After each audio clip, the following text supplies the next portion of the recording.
Nucleic acid MCQs. Question number 1 says all of the following biomolecules are nutritious except. ये सब nutritious होते हैं, यानी कि इससे आपको एनर्जी मिल सकती है, सिवाय किसके? तो न्यूक्लिक एसिड सही जवाब है। ऑफ कोर्स आप कार्बोहाइड्रेट यानी कि फॉर एग्जांपल ग्लूकोज ले लो।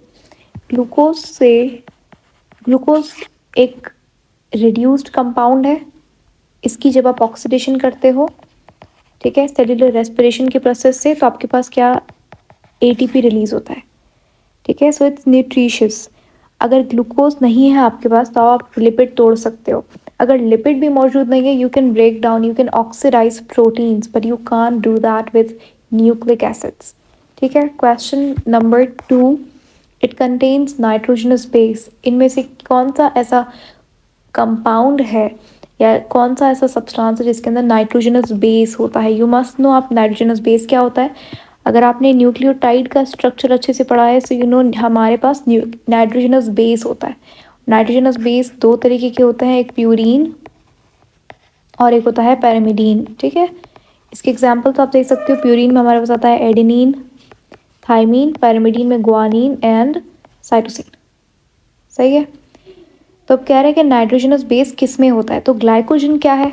ग्लाइकोजन स्टोर्ड फॉर्म होती है ग्लूकोज की, एनिमल्स स्टार्च भी बोलते हैं इसको, ठीक है। ये हर एक बात एक एमसीक्यू बन सकता है, ठीक है। ये बायोमोलिक्यूल्स में, कार्बोहाइड्रेट में बहुत इंपॉर्टेंट क्वेश्चन है कि एनिमल स्टार्च क्या चीज़ होती है। तो ग्लाइकोजन एनिमल स्टार्च है, यानी कि stored form of glucose in animals. Cellulose क्या है? सेल्यूलोज एक पॉलीसैकेराइड है जो कि प्लांट सेल वॉल के अंदर पाया जाता है। इसका मोनोमर क्या होता है? इसका मोनोमर बीटा ग्लूकोज होता है। हीमोग्लोबिन क्या है? हीमोग्लोबिन एक रेड कलर्ड पिगमेंट है जिसके अंदर इस तरीके से आयरन होता है, 4 आयरन होते हैं, एंड देन इस तरीके से चेन्स होती हैं, पॉलीपेप्टाइड चेन, 2 अल्फा होती है, 2 बीटा चेन्स होती है। ये हमारा एक प्रोटीन होता है। कौन सा प्रोटीन है ये? हीमोग्लोबिन कौन सा प्रोटीन है? क्वार्टरनरी स्ट्रक्चर है प्रोटीन का। बाकी अब आपका एटीपी सही जवाब है। क्यों? क्योंकि एटीपी क्या है? न्यूक्लियोटाइड है। एटीपी खुद में एक न्यूक्लियोटाइड है, ठीक है। Which of the following can not yield phosphorus on hydrolysis, यानी कि जब आप तोड़ोगे इन में से ऐसी कौन सी चीज़ है जिससे फॉस्फोरस नहीं प्रोड्यूस होगा, यानी कि ऐसा कौन सा कंपाउंड या ऐसी कौन सा सब्सटेंस है इन ऑप्शंस में से जिसके अंदर फॉस्फोरस होता ही नहीं है, तभी तो नहीं निकलता ना। यील्ड मतलब एज अ प्रोडक्ट, आउटकम निकलना ऐसा।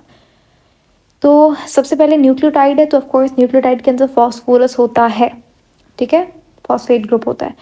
और डीएनए आरएनए दोनों ही न्यूक्लियोटाइड की ही चेन होती है, तो दोनों में क्या होता है? फॉस्फेट फॉस्फोरस होता है।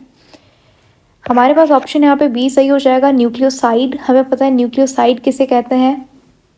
न्यूक्लियोसाइड कहते हैं pentose sugar plus nitrogenous base को, इसे न्यूक्लियोसाइड कहते हैं। फिर जब इसके साथ आप फॉस्फेट अटैच कर देते हो तो it becomes nucleotide. Question number 4, which of the following do not contains phosphodiester bond. इनमें से ऐसी कौन सी चीज़ है जिसके अंदर फॉस्फोडाइस्टर बॉन्ड नहीं होता? अब देखो फॉस्फोडाइस्टर बॉन्ड होता कहाँ पर है?